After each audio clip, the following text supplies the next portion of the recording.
Assalamualaikum warahmatullahi wabarakatuh. Perkenalkan, nama saya Sylvie Putri Melani.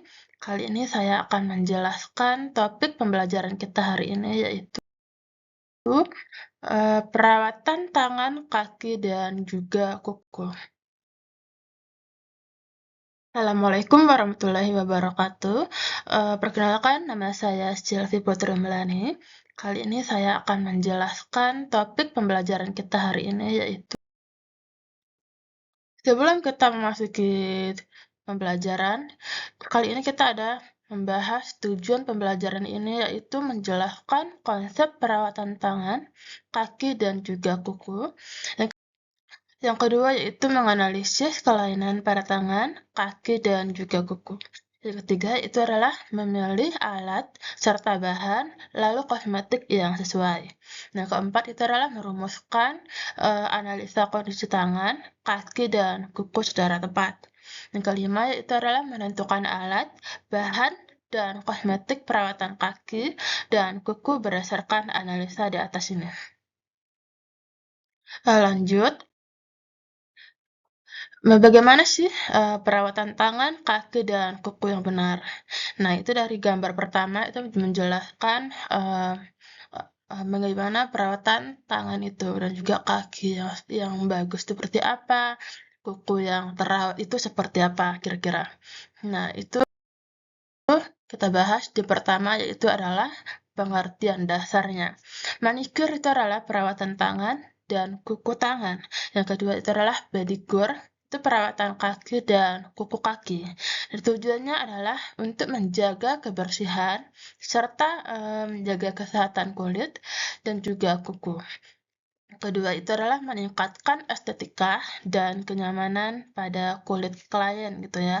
Nah, ketiga itu adalah mencegah kelainan dan infeksi.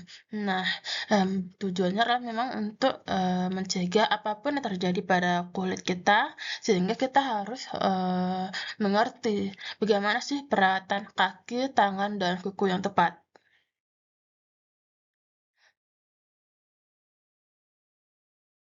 Baik, selanjutnya itu adalah dasar perawatan yang terdiri dari 5, yaitu pertama adalah kebersihan. Kita harus mewajibkan atau rajin mencuci tangan dan juga kaki. Nah, kedua itu kita selalu mensterilkan alat sebelum melakukan perawatan. Yang kedua itu adalah kesehatan. Kita harus mengenali struktur serta kelainan pada kuku klien. Entah itu mungkin kukunya rapuh, kering, atau mungkin pecah-pecah pada kukunya. Yang ketiga itu adalah keselamatan kerja. Kita harus menggunakan alat yang sesuai dengan prosedur. Yang keempat itu adalah analisa kondisi. Kita harus melakukan observasi serta wawancara sebelum perawatan. Yang kelima itu ada kenyamanan klien. Kita harus bersikap ramah dan juga kita memberikan pelayanan yang baik serta profesional. Nah, lanjut bagian manfaat perawatan. Di sini ada 4 buah, yaitu kalian bisa lihat kita harus menjaga kebersihan, kesehatan dari kuku maupun kulit kita. Nah, kedua itu adalah meningkatkan estetika atau mungkin penampilan yang membuat kita lebih percaya diri gitu. Yang kedua ya. Yang ketiga itu adalah mencegah kelainan atau mungkin gangguan kuku atau kulit. Nah, ini juga penting banget. Dan juga keempat itu adalah memberikan relaksasi dan juga kenyamanan bagi klien kita. Kita lanjut yaitu bagian kelainan pada tangan, kaki, dan juga kuku. Kalian bisa lihat di gambar pertama ini adalah kuku rapuh dan pecah-pecah. Ini juga bisa terjadi karena keseringan nyel air atau kutek, sehingga di dalam kuku itu terjadi lembab. Nah, itu juga bisa terjadi seperti ini, dan bahkan di dalam kuku itu seperti tumbuh putih-putih gitu, seperti ini.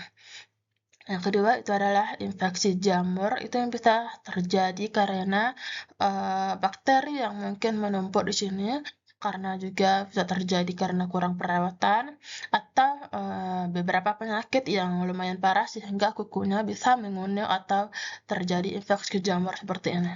Yang ketiga itu kapalan atau kulit yang pecah. Ini terjadi karena kita keseringan berjalan atau menggunakan kaki tanpa alas kaki atau menggunakan sepatu, sandal. Nah, jika memang jarang menggunakan itu, bisa terjadi seperti kapalan dan juga kulit kaki ini pecah-pecah gitu. Yang keempat itu kuku tumbuh ke dalam. Ini bisa terjadi karena salah pemotongan. Jadi ini bisa terjadi sehingga kukunya tumbuh ke dalam. Nah, itu juga membuat kukunya terlihat bakteri bahkan nanah di dalam kuku tersebut. Nah, ini ada juga penyebabnya lainnya, itu antara kurangnya perawatan, kelembapan yang berlebihan, dan juga pemakaian sepatu yang sempit. Nah, ini ada beberapa penanganannya juga seperti disinfeksi. Ini bisa kita gunakan dalam bentuk semprotan. Yang kedua itu adalah menggunakan produk khusus yang mungkin disarankan oleh dokter. Yang ketiga itu kita bisa konsultasi ke yang profesional jika memang kita mengalami beberapa hal yang cukup parah seperti bagian infeksi jamur ini dan juga kuku tumbuh ke dalam. Ini kita harus menangani ke yang profesional. Di sini juga ada beberapa alat, bahan, dan juga kosmetik perawatan. Pertama itu ada gunting kuku. Ini biasanya digunakan saat kukunya panjang. Dan juga kedua itu adalah nail buffer. Itu adalah gunanya untuk menghalus kuku yang memang kita harus amplas gitu. Yang ketiga itu kita bisa menggunakan baskom. Keempat itu adalah amplas kaki yang seperti kapalan kaki tadi. Yang kelima itu adalah sikat kuku, membersihkan kuku-kuku yang memang habis digunting gitu biasanya. Yang keenam itu adalah alat pendorong kutikula. Yang ketujuh itu adalah handuk kecil. Selanjutnya itu adalah pemisah jari tangan dan kaki. Ini gunanya agar saat pemotongan atau mungkin pemasangan kutek itu tidak berlepotan ke tangan atau jari-jari yang lainnya gitu. Nah, ini ada beberapa bahan lagi. Pertama yaitu ada air hangat. Yang kedua itu garam mandi atau mungkin garam antiseptik. Ini biasanya dilakukan dalam air saat melakukan perawatan. Di sini ya yang ada di gambar ini, gambar pertama ini. Yang ketiga itu adalah antiseptik cair. Ini bisa berupa sabun atau juga dalam bentuk semprotan seperti ini. Yang keempat itu adalah lotion pelembab. Kelima ada scrub tangan ataupun kaki.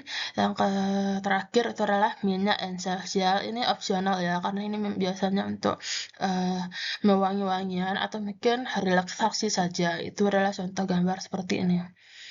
Ini biasanya tersedia dari beberapa tempat atau mungkin memang khusus daripada pedicure dan juga manicure. Nah, terakhir itu adalah kosmetik kuku. Ini terdiri dari kutek.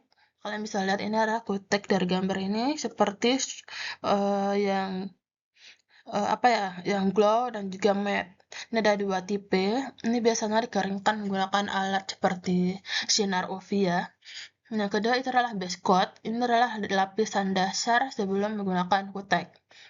Yang ketiga itu adalah top coat. Ini adalah lapisan terakhir biasanya saat menggunakan kutek. Jadi ada 3 lapisan. Ini hanya dasar. Pertama itu biasanya menggunakan base coat dulu. Yang kedua itu adalah kutek. Yang ketiga itu adalah top coat. Ini adalah pelindung terakhirnya. Yang keempat itu adalah nail oil. Ini minyak kuku atau mungkin vitamin kuku. Kalian bisa lihat di sini. Ini gunanya adalah agar kukunya itu terawat dengan baik dan tidak kering istilahnya.